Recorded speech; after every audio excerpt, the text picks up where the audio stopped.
Salut à tous, bienvenue sur la chaîne La Collection Métal, qui est une petite chaîne que je viens de créer, où je vais essayer de présenter un peu ma passion pour la musique et notamment la musique métal.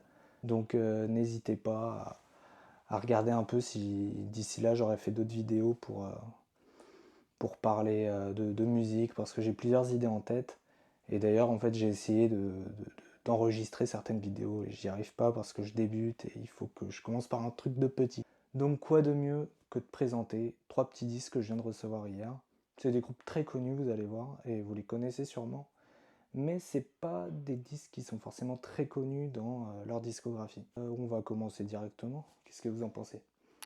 Alors, le premier disque, c'est un groupe de brutal death metal, je pense qu'ils sont de Floride aux États-Unis. Ils sont très connus pour leur pochette, voilà, je pense que vous avez tous deviné, mais voilà.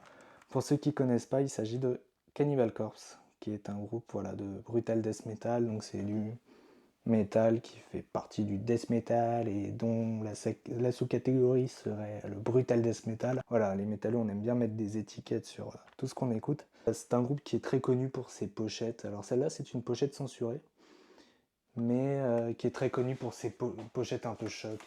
Par exemple, celle de Butchered at Birth, leur deuxième album. Donc en fait c'est un album, alors je l'ai jamais écouté de ma vie, je sais que le morceau Dead Human Collection est un morceau qui est très apprécié du groupe. C'est un album qui me manquait dans la discographie, que je commence à avoir quasiment complète, hein. Il doit m'en manquer 4, quelque chose comme ça. C'est quand même une grosse discographie Cannibal Corpse, donc j'en ai pas mal. Là on voit les membres du groupe, je remarque qu'il y a un t-shirt Dark Funeral ici. C'est assez drôle parce que musicalement il y a pas tant de choses en commun. Et en fait, donc on voit il y a toujours le trio au chant Corpse Grinder, donc un des chanteurs de death metal les plus connus sûrement. Paul Mazurkiewicz à la batterie, donc le métronome du groupe, hein, qui fait des boom tchak, mais avec une rigueur depuis les débuts du groupe. Hein. Et Alex Webster, donc le bassiste un peu virtuose, quoi. Lui, il joue pas au Mediator, hein, pour ce style de musique qui est quand même assez rapide, il joue au doigt et en fait il fait... Sa main, on dirait une araignée en fait, sa manière de jouer. J'ai pas de morceau à vous recommander évidemment,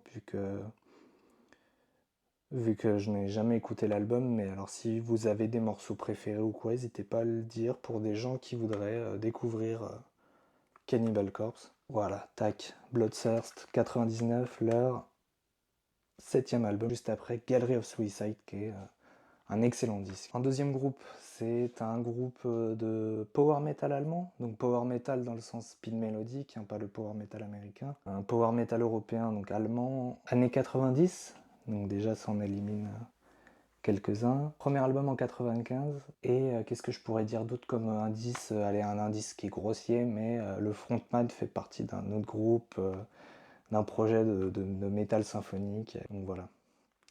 Edguy, alors, le power metal, peut-être pour ceux qui sont pas familiers avec ce style, c'est un style de métal qui est assez rapide, qui est assez mélodique en fait, c'est agréable à écouter et en fait qui se veut très épique. Alors ça peut être martial, un peu guerrier, ça peut être épique, aller acquérir sa liberté. Il y a une pléthore de groupes dans les années fin 80, 90, début 2000, Stratovarius, Sonata Arctica, Gamma Ray, voilà. Edguy, c'est...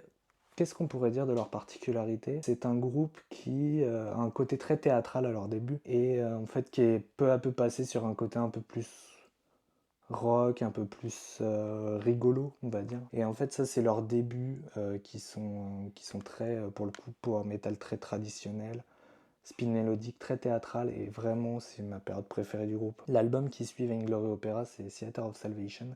C'est un de mes albums préférés du genre. Alors ça c'est un album que je connais un petit peu plus pour le coup, notamment pour les morceaux How Many Miles, avec son refrain qui est vraiment trop bien, avec Vainglory Opera qui est pareil, là c'est très théâtral, c'est très guerrier et c'est vraiment pour moi un gros classique du power metal. Et le morceau Out of Control qui est très connu aussi parce que apparaît dessus le chanteur de Blind Guardian et le guitariste de Stratovarius, Timo Tolkki. Chanteur de Blind Guardian, il me semble que c'est Hansi Kouch, un truc comme ça, Hansi Court, je parle pas allemand. Voilà, donc pareil, si vous connaissez un peu cet album, n'hésitez pas à me dire ce que vous en pensez. Moi je suis très très fan de Theater of Salvation. Mandrake's Hellfire Club, c'est des disques que j'aime beaucoup. Leur premier album, The Savage Poetry, je me le suis réécouté pas plus tard qu'aujourd'hui et je trouve que c'est vraiment un bon disque, que ce soit la version de 2000 ou la version de 95, hein, ils l'ont remasterisé. Voilà, on pourrait peut-être reprocher à cet album une pochette un peu en deçà de ses successeurs. Aussi, j'ai hâte d'écouter ça. Edguy, je commence quasiment à tous les avoir et je commence quasiment à tous les avoir bien écoutés. Donc, j'exclus pas de faire une vidéo peut-être tier list ou alors une présentation du groupe un peu plus en détail. N'hésitez pas à me dire si c'est quelque chose que vous aimeriez avoir. J'ai pas l'impression qu'on parlait énormément d'Edguy. Ça fait depuis 2014 et leur dernier album, Space Police, Defender of the Crown, je crois, qui n'ont rien sorti et il y a quelques temps j'ai regardé leurs réseaux sociaux et leur site internet et ils ne mettent plus rien. Donc voilà, un peu triste quand même parce que là je commence quasiment à avoir fini tous les albums d'Edguy et j'aimerais bien qu'ils en ressortent un bientôt peut-être.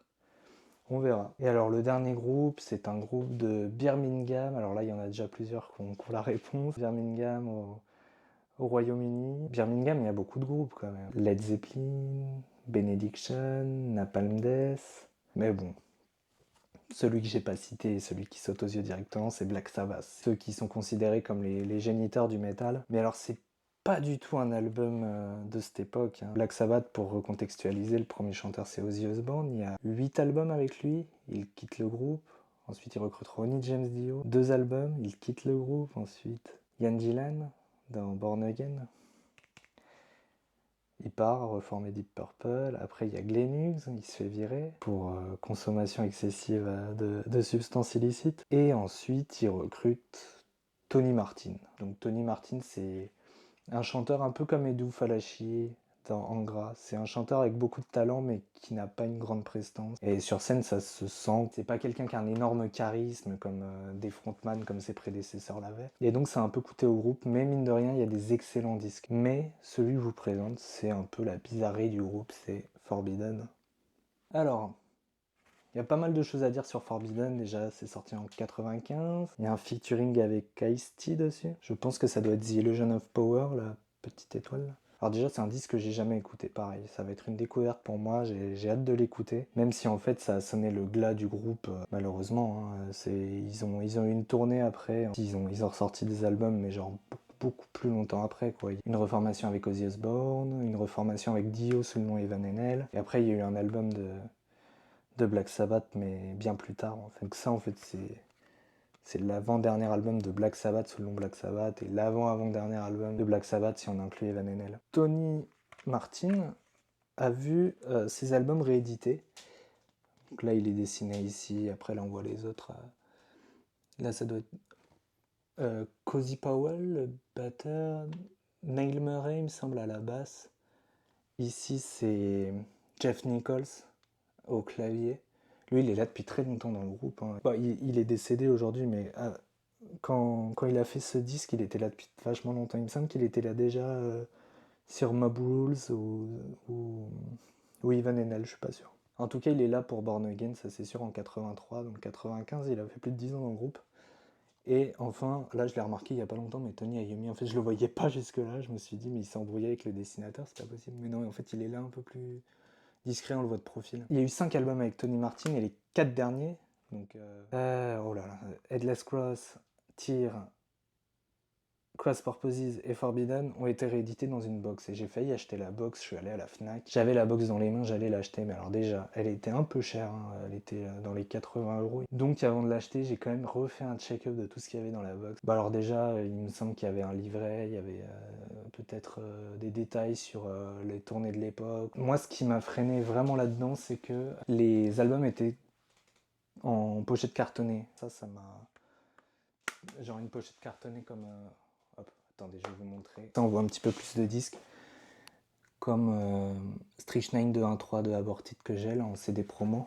Hop, vous voyez, en fait, il y a juste le CD dedans, et en fait, tous les CD étaient égaux. Donc, c'est-à-dire que t'avais juste un CD noir, je crois, Black Sabbath, Black Sabbath de la même police, Forbidden, etc. Et en fait, moi, j'avais quand même envie d'avoir les impressions qu'il y avait sur CD original, sur le label IRS Records et j'avais envie d'avoir les livrets originaux. Peut-être qu'ils y étaient sur le gros livret, mais moi c'est un truc qui m'a bloqué. Je me suis dit je vais pas mettre autant d'argent là-dedans et je vais plutôt préférer essayer de trouver les disques de les disques de Black Sabbath avec Tony Martin en originaux. Et donc voilà, j'ai enfin ce Forbidden dont je suis très content. C'est la version originale, hein, ce n'est pas la version remasterisé, voire recomposé par Tony Iommi pour la box. Il jugeait que cet album était trop mal fait dans les paroles ou dans la production et en fait il voulait remettre ça au goût du jour. Je suis extrêmement heureux d'avoir ce disque parce qu'en fait Tony Martin, je commence à les avoir petit à petit. J'en ai eu 2 entre temps, on va dire que j'ai chopé il y a un petit moment sur Le Bon Coin il me semble. Headless Cross de 89, qui est un album qui est vraiment bon, hein. L'époque Tony Martin, c'est sûrement celui que je recommanderais. Et Cross Purposes, alors c'est une pochette que moi, bizarrement, j'adore, hein. C'est une pochette qui me parle beaucoup, mais c'est une pochette qui ressemble énormément à un single de Scorpion. Je sais plus si c'est Still Loving You ou Wind of Change, mais en tout cas, je sais pas pourquoi ils l'ont repris. Les 2 premiers morceaux, Witness, Cross of Storms, c'est vraiment bien. Bref, voilà, donc ça me fait 3 petits disques qui vont, mine de rien, quasiment me compléter des discographies. Bon, Black Sabbath, il m'en manque encore un peu, mais Edguy, là, je suis quasiment bon, il m'en manque qu'un. Et bon, Cannibal Corpse, il m'en manque un petit peu quand même. En tout cas, ça fait plaisir, hein. Je suis assez complétiste, j'aime bien avoir les discographies complètes. J'aime bien avoir parfois même plusieurs exemplaires du même album. Je vous montrerai ça peut-être plus tard. Voilà, en tout cas merci beaucoup d'avoir regardé cette petite discussion autour de ces 3 groupes. Je les remonte, Cannibal Corpse, Bloodthirst, Vainglory Opera de Edguy, Forbidden de Black Sabbath. Donc si vous avez aimé, si vous avez des avis sur ces disques, si vous les avez déjà bien écoutés, je serais curieux de savoir ce que vous en pensez. Parce que c'est pas des albums dont on parle beaucoup malheureusement. En tout cas Forbidden et Bloodthirst, c'est pas les premiers disques qu'on sort quand on parle des groupes. Vous voyez. De Black Sabbath, on ne parle pas de Forbidden directement. Ou alors on en parle dans de très mauvais termes. Donc, bref, si vous avez des avis sur ces disques, je serais curieux de les entendre. Et si vous avez aimé la vidéo et que vous voulez voir un petit peu plus de contenu, bah, n'hésitez pas à mettre un petit pouce, vous abonner, etc. Parce que ça fait plaisir. Moi, ça me montre que vous aimez ça et je vais un peu continuer dans cette voie-là. Allez, en tout cas, merci beaucoup et puis à la prochaine. Ciao, ciao.